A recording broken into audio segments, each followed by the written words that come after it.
Hey everyone, it's Amy, and I'm here today to do what I believe is day 6 of Vlogmas for me.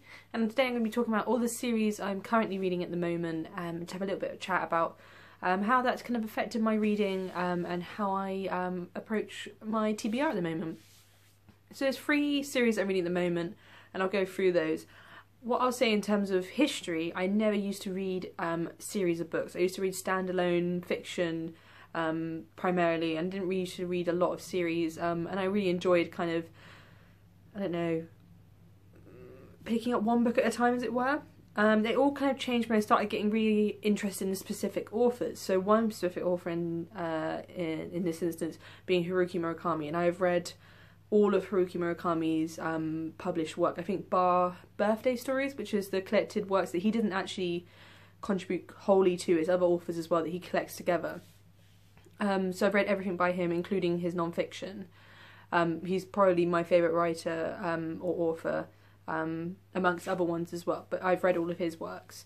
Other people that I've got to that point with recently would be, I'm trying to read all of Hemingway's works, so I've got some of them here, like all the vintage Red Spine classics.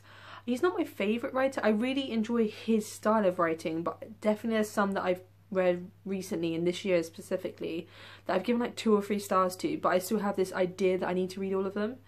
That and Virginia Woolf. I'm trying to read all of Virginia Woolf as well, but again, it's not the easiest thing to read, so I'm not really putting too much onus on doing that. But I'd be really interested if any of you are out there and you want to comment. Are there any authors that you're looking to read the entirety of? I know there's some people on YouTube, I'm thinking of a couple of people who've read the entirety of an author in a year, and that's something I really like to do at some point when I get an author that I definitely want to do that with, and at this point I don't think there is one yet. However, there are series now which I spoke about earlier, which I'll talk about now, that I definitely am trying to get through, and I don't know whether this would be the entirety of that author's work, but it's definitely a type of series that I want to read by that author, if that makes any sense. So the first one I'm talking about is Robin Hobb. I want to read all of Robin Hobb's fantasy works, and I think there's 4 series. So the one I've got today is Assassin's Quest, and this is the 3rd and last book in the Farseer trilogy. I'm getting a little bit away through it. I mean, obviously nowhere near as far as I should be for the 13th December, but I'm hoping to get a few more pages read by the today and tomorrow, because I haven't got much on actually.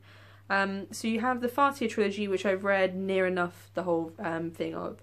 You've got the Live Ship Traders, which is the Ship of Magic, the Mad Ship, and the Ship of Destiny, and I've heard that's quite good. And then you've got the Tawny Man, which is the Fool's Errand, the Golden Fool, and Fool's Fate. I think that's called Fitz and the Fool. Its other name is Fitz and the Fool trilogy. I'm not too sure. There's the Soldier Son, but I've not heard of this one, so I'm not too sure whether this is one that I know about. So I may or may not. If I've read all the other ones, I'll get to that one maybe. And then the other one I do know about is the Rainwild Chronicles, which is the Dragon Keeper, Dragon Haven, City of Dragons, and Blood of Dragons, which I have also heard is really, really good. I really have enjoyed this trilogy, and I really want to read other ones and see if they stand up to it. Because I know there are some people on BookTube, including definitely Mercy of Mercy's Bookish Musings, who has told or talked about how they prefer other trilogies or other series compared to this one. And I really enjoy this one, so I'd like to see if it can be beaten. So yeah, I definitely think to read all of Robin Hobb's books, or the series that I've identified would be a real goal for me in terms of my series reading, and I really enjoy having these kind of slightly chunkier books to get through. They are intimidating, but like I said before, the pace that Robin Hobb keeps makes it really enjoyable to read. So yeah, I want to read the rest of her works. Another one which I've definitely talked about, because I'm kind of racing a little bit through all of his books, and that's Terry Pratchett's Discworld. This is the next one I have to read, which is Guards. Now, I say I'm racing through, I think I'm racing through them, but he has, in the Discworld, I think, so he has them all at the front, and it's just hard for me to... So Discworld series, there are 41, wonderful, and I'm on number... The frick frack is Guards. Oh, it's because I've gone one head. It's number 8, but I read number 9. I read Eric because it was a smaller book. So only a fourth of the way there, only a quarter of the way through, which is wonderful. But I am really enjoying reading these, and I don't feel intimidated by having 40 books or 30 books left to read. It's definitely something that I want to do over a span of time. I'm not looking to do this in a year. And I think before, when I used to not read series, this would have been really intimidating for me. I don't think I would have enjoyed having 30 books ahead of me. But no, I just like picking up now and again. I always have at least one on my TBR. I always have at least one. If I'm ever reading a series, I'll always bulk buy. So if I know I want to finish it, I'll always buy one ahead, and I'll keep it on my TBR for when I want to pick it up. With Terry Pratchett, I usually buy 2 at a time. I just haven't got around to picking up the next one. I bought this with Eric, and I need to buy Moving Pictures, which I just don't seem to be finding in all my local bookshops. It's not something that I go out my way to order. I'll just find them and then kind of pick them up. I'm quite blessed in Glasgow. We have very good bookshops, so usually they have most of Terry Pratchett's Discworld series. So yeah, I'm truly adoring this series, and I'm so glad that my partner Sam, and especially Lauren, pushed me into reading these. Some of Sam's favourite book, if not his favourite book, is Mort by Terry Pratchett. Even if it's not my favourite, I do enjoy having been pushed into this by other people. And if you are in the southwest, there's a town called Wincanton, which we used to live near, and they do like a celebration every year for, I think it's Hogmas, or I think it's that, where they celebrate Terry Pratchett and the Hogfar, which is the book set in Christmas, or set around Christmas, sorry. And it's really fun, and I wish I'd gone there having been part of the Discworld, because I went there as a complete novice and I found it a bit kooky. Loved it, but it was a bit kooky. But yeah, if you're a fan, definitely try and get down there. It's a wonderful, wonderful event to be part of. The last one I'm reading through is the Harry Potter series.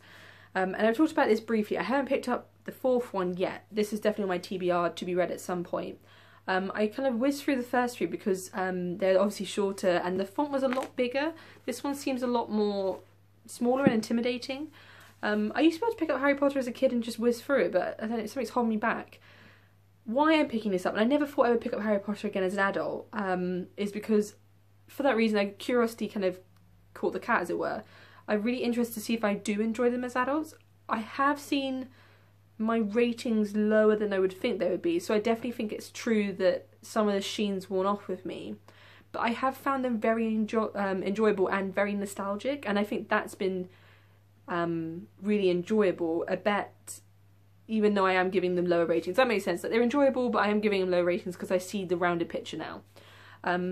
So yeah, I don't know when I'll get to this. This isn't high on my radar at the moment. I'm definitely tackling Terry Pratchett and Robin Hobb at the moment. But I just enjoy having this to pick up when I want to. I know when I'll get the feel for picking this up, and it's just not at the moment, but that's when I want to get to at some point in the near to long term future. So obviously I'm in the middle of those 3, and it's really nice in terms of my reading to be able to flip between 3 different modes. So I obviously have my standalone fiction, which I love to pick up now and again. Then I also have non-fiction, which I'm really getting into at the moment, and that's a really different pace changer and tone changer, as I'm sure other people know.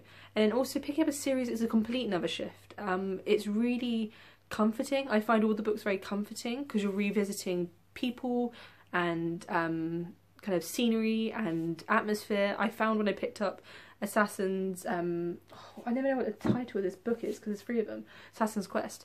I picked it up and I felt so, like, cuddled up. I don't know, it's like, I just felt completely embraced again back into the world of, kind of, you know, the 6 duchies and Buckkeep and Buck and all that kind of stuff. And in this book we do travel a lot. I hope that's not a spoiler, but we do travel and see a bit more of the 6 duchies, which I'm really, really enjoying, and seeing the cultural changes and the shifts there.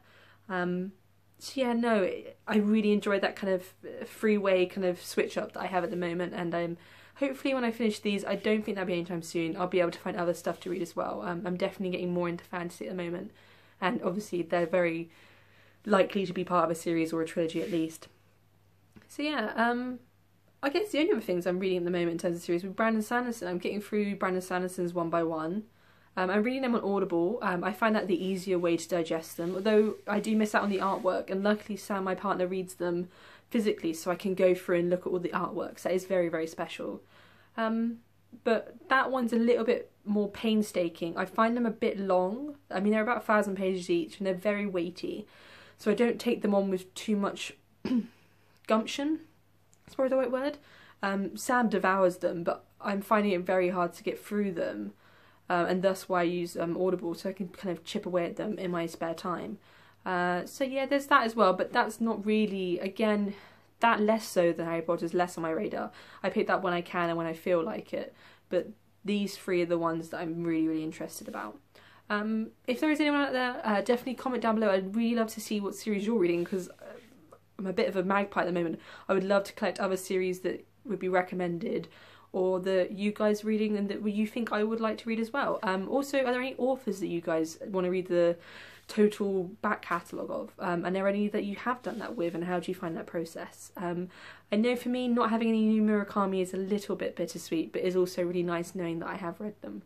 I'm thinking I might reread all of them at some point. I definitely want to reread Wind Up Bird Chronicle, because that is my favourite, and I know it's favourites of other people's as well. So yeah, if anyone's out there, do comment down below. I do answer all my comments that I do get. So yeah, that was a nice little chat video. Maybe I'll do more of these in the future, but until next time, guys, yeah, I'll see you in the next video. Bye.